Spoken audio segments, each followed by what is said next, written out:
नमस्कार, India news देख रहे हैं आप और मैं हूं आपके साथ सचिन दुबे। शुरुआत करते हैं फटाफट खबरों की। संसद के शीतकालीन सत्र से दूसरे दिन विपक्ष के सांसदों के निलंबन पर संसद भवन परिसर में जमकर किया प्रदर्शन।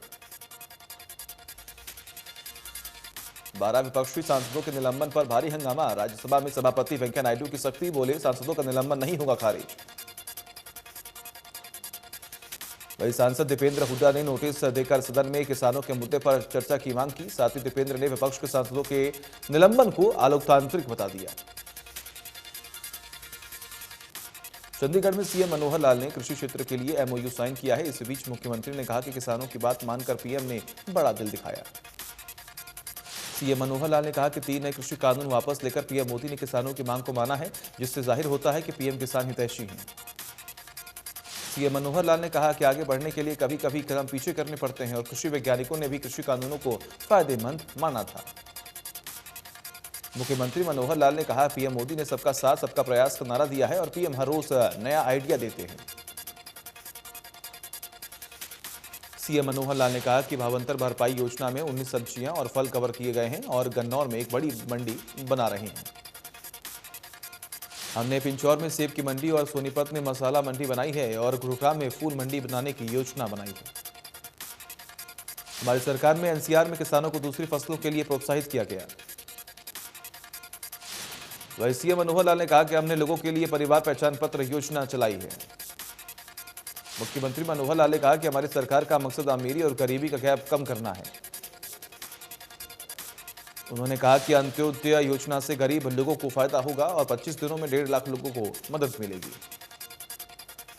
हमारी सरकार में गरीब परिवारों के लिए नई योजनाएं चलाई गई हैं। साथ ही उन्होंने किसानों से कम पानी वाली फसलें लगाने के लिए कहा है। सिंगू बॉर्डर पर किसान संगठनों ने प्रेस कॉन्फ्रेंस की। प्रेस कॉन्फ्रेंस के दौरान किसानों ने कहा कि 1 दिसंबर को संयुक्त किसान मोर्चे की अगली बैठक होगी। वही बैठक में आगे की रणनीति पर चर्चा की जाएगी। किसान संगठनों ने कहा कि अगली मांगों के लिए सरकार के पास विचार करने का समय है।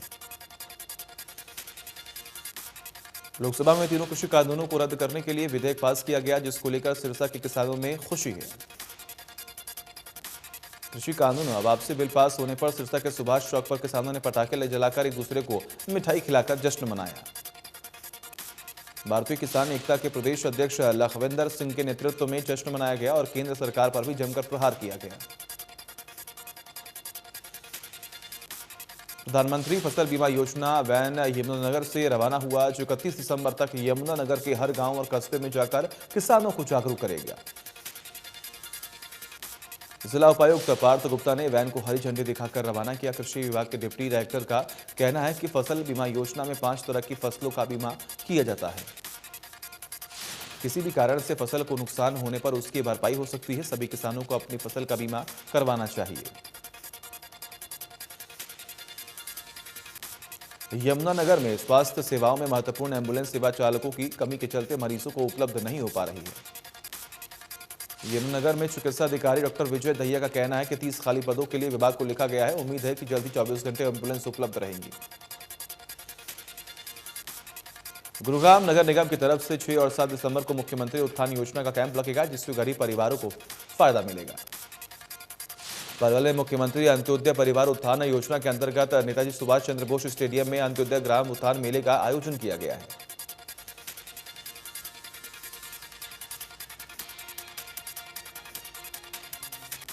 करनाल में अंत्योदय मुख्यमंत्री परिवार उत्थान योजना मेले में 809 लाभार्थियों ने विभिन्न योजनाओं का लाभ उठाया।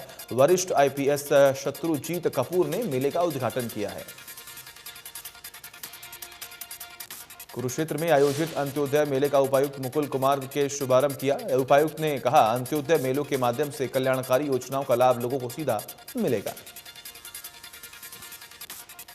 बावल में मुख्यमंत्री अंत्योदय परिवार उत्थान मेले का शुभारंभ करने पहुंचे सहकारिता मंत्री बनवारी लाल ने कहा कि प्रदेश के मुखिया मनोहर लाल की सोच है कि हर गरीब और जरूरतमंद को सरकारी योजनाओं का लाभ मिलना चाहिए। इसी कड़ी में रोजगार मेलों का आयोजन प्रदेश भर में किया जा रहा है। इस मौके पर उन्होंने बैंक अधिकारियों को निर्देश दिए कि वो रोजगार ऋण उपलब्ध करवाने में लोगों को परेशान न करें। भिवानी में विधायक घनश्याम सर्राफ ने सामान्य अस्पताल का दौरा किया। अस्पताल में सुविधाओं का जायजा लिया। विधायक घनश्याम सर्राफ ने मरीजों से मिलकर हालचाल जाना। उन्हें डॉक्टर्स की कमी के बारे में बताया गया। सामान्य अस्पताल में 88 डॉक्टरों की सीट खाली पड़ी है, जिसके लिए सेंटर में पत्र लिखा गया है। राज्यसभा सांसद रामचंद्र जागड़ा ने महक रोहतक हासिल निर्माणाधीन रेलवे लाइन का निरीक्षण किया। उन्होंने बताया कि 23 नवंबर को उत्तर रेलवे बोर्ड की मीटिंग से इस रेलवे लाइन पर बातचीत हुई है। महम के भेड़ी महाराजापुर के किसानों का कहना है कि आगे पीछे से लाइन का काम पूरा हो चुका है, लेकिन उनकी जमीन अभी तक अधिकृत नहीं की गई है और न ही उनको मुआवजा मिला है। किसानों ने बताया कि विभाग बिना जमीन का अधिग्रहण किए ही रेलवे लाइन की काम शुरू करना चाहता है, जबकि उनकी मांग है कि जमीन का अधिग्रहण कर उनको उचित मुआवजा दिया जाए। पिछले दिनों सिरसा के तहसीलदार कार्यालय में तहसीलदार और वकीलों में रजिस्ट्रियों को लेकर हुए विवाद ने नया मोड़ ले लिया है। सिरसा बार एसोसिएशन ने सिरसा के तहसीलदार पर मनमानी ढंग से रजिस्ट्रियां कराने का आरोप लगाया है। वही बार एसोसिएशन ने तहसीलदार के खिलाफ न्यायिक जांच की मांग करते हुए कड़ी कार्रवाई की मांग की है। वही सिरसा के डीसी अनीश यादव ने भी इस मामले में कड़ा संज्ञान लिया है। डीसी अनीश यादव ने इस मामले में जांच के आदेश दिए हैं और जांच का जिम्मा सिरसा के एसडीएम को सौंपा है।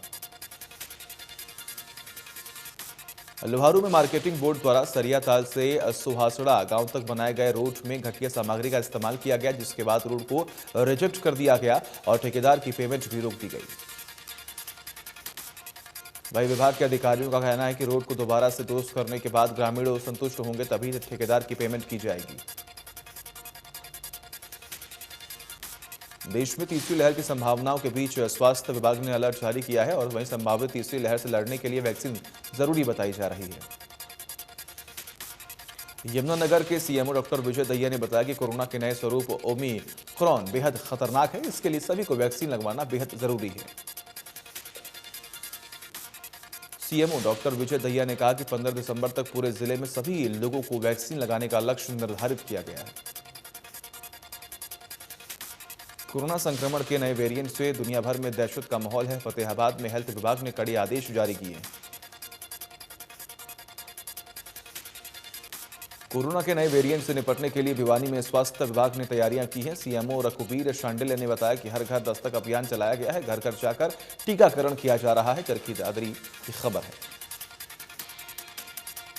चरखी दादरी में डेंगू के लगातार केसेस में बढ़ोतरी हो रही है, जिसका आंकड़ा 548 तक पहुंच चुका है। वहीं 2 मरीजों की मौत हो चुकी है।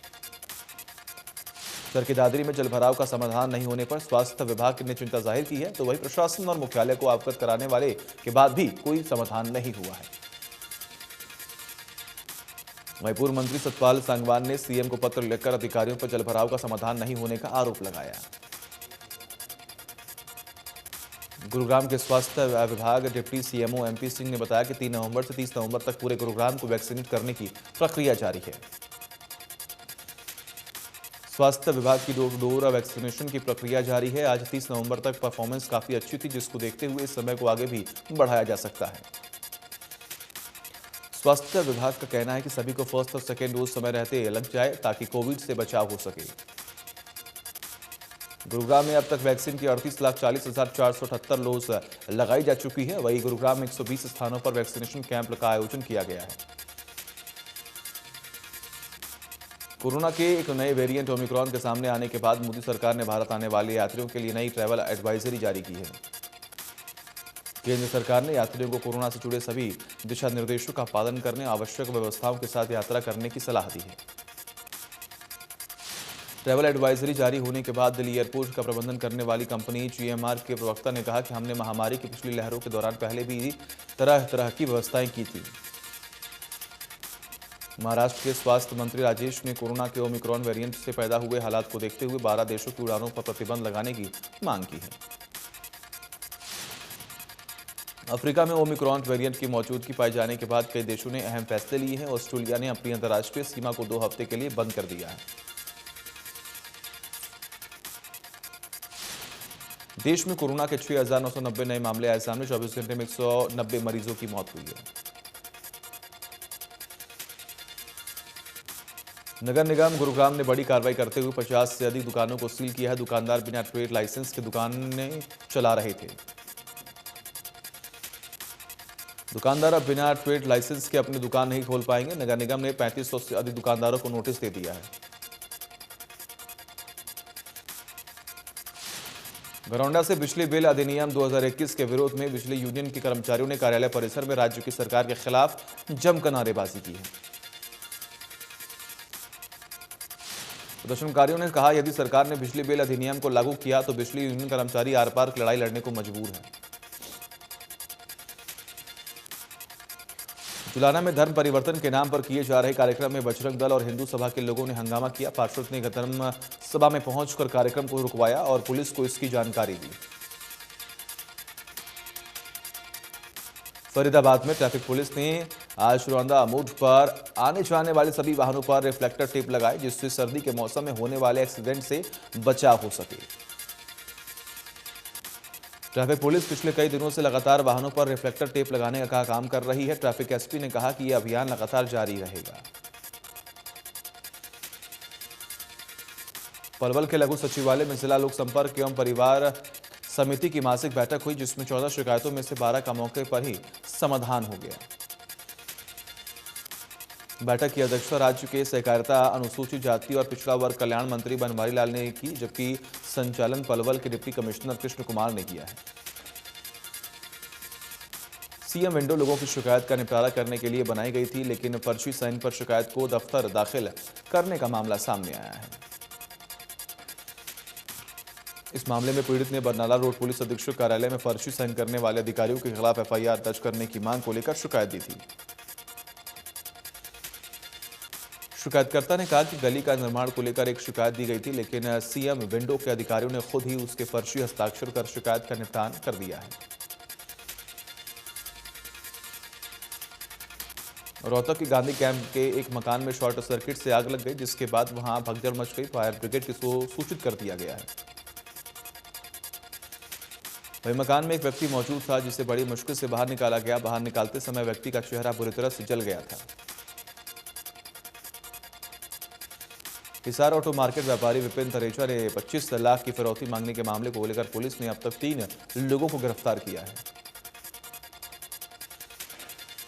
फरीदाबाद में लूट की वारदातों को अंजाम देने वाले 4 लुटेरे क्राइम ब्रांच के हत्थे चढ़े। लूट की 4 वारदात को लुटेरों ने काबूला है।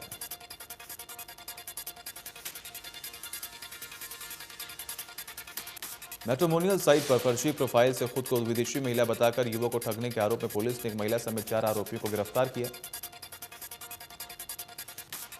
लड़की ने अपने आप को नीदरलैंड के एम्स्टर्डम का निवासी बताया और फिर एक पीड़ित को शादी का झांसा देकर 4,50,000 और दूसरे से 1,27,000 रुपए लूट लिए।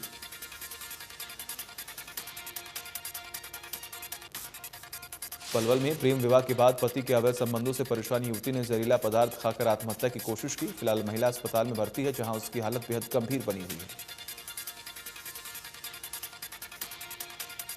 पलवल राष्ट्रीय राजमार्ग 19 पर 30 रफ्तार वाहन ने एक युवती को टक्कर मार दी है, जिसकी मौके पर ही मौत हो गई। फिलहाल पुलिस ने मामला दर्ज कर लिया है। रेवाड़ी में बावल रोड पर पास करना वास गांव के पास टैंकर और बाइक की जोरदार टक्कर हो गई। हादसे में बाइक सवार छात्र गंभीर रूप से घायल हो गए। कुंडली राजौंद रोड पर 2 गाड़ियों की भिड़ंत हो गई, जिसमें एक महिला सहित 4 लोगों की मौत हो गई। वही हादसे में 8 लोग गंभीर रूप से घायल हो गए, जिन्हें कैथल के नागरिक अस्पताल में भर्ती कराया गया। जानकारी के मुताबिक दोनों गाड़ियों के लोग शादी समारोह में जा रहे थे। इस दौरान यह हादसा हो गया। रतिया में 30 रफ्तार ट्रक ने बाइक सवार 2 लोगों को टक्कर मार दी। हादसे में एक की मौत हो गई, दूसरा गंभीर रूप से घायल हो गया। वही हादसे के बाद ट्रक चालक मौके से भागने में सफल हो गया। फिलहाल पुलिस ने मामला दर्ज कर लिया है और जांच शुरू कर दी है। जाखल में 35 वर्षीय महिला की हत्या मामले में पुलिस ने 3 आरोपियों को काबू में किया है। सीवरेज ट्रीटमेंट प्लांट में 35 वर्षीय महिला अपने जीजा और बहन के साथ कुछ समय से रह रही थी। महिला की हत्या होने पर पुलिस ने मामला दर्ज कर लिया है और जांच शुरू कर दी है। 3 आरोपियों को दबोचने में कामयाबी हासिल की है। डीएसपी ने बताया कि मृतक महिला से मुख्य आरोपी के संबंध थे। मुख्य आरोपी ने रंजिश के चलते उसकी हत्या कर दी। आरोपी सहित उसके 2 सहयोगियों को पुलिस ने हिरासत में ले लिया है। दिल्ली एनसीआर की आबो हवा एक बार फिर जहरीली हो गई है। दिल्ली एनसीआर में एक्यूआई लेवल 362 के पार पहुंच गया है। रोहतक में प्रदूषण की वजह से लोगों को बेहद परेशानी हो रही है, जहां एयर क्वालिटी इंडेक्स 305 के पार पहुंच गया है।